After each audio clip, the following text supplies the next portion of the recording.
mes enfants. La mer. Les voyez-vous là-bas? Ils sont toujours ainsi, courant à travers la bruyère, et dans leur horizon paisible et rétréci, gai et toujours dispo, ils n'ont d'autre souci que s'abreuver d'air pur, se baigner de lumière. Sans jamais se lasser, ils vont tous les matins se rouler dans les hautes herbes et sonder les fourrés de leurs pas incertains. À les voir gambader, on dirait deux lutins, se courant sans merci dans les guérets superbes.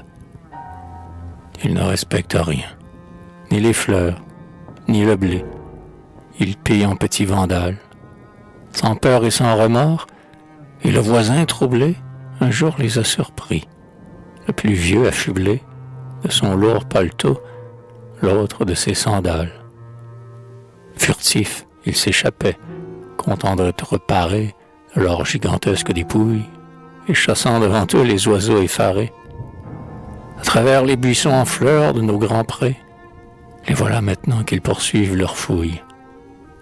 Mais ils n'ont pas encore, les vilains garçons, terminé leur longue journée, quand ils ont dévasté quelques champs de moisson, agacé le meunier de leurs folles chansons, et ramoné parfois la haute cheminée. Il faut, quand revenus le soir près du foyer, que longuement ils se rappellent leur course dans les champs, et pour nous ennuyer, les voilà caquetant comme, au haut d'un noyer, deux oiseaux babillards qui le soir se querellent.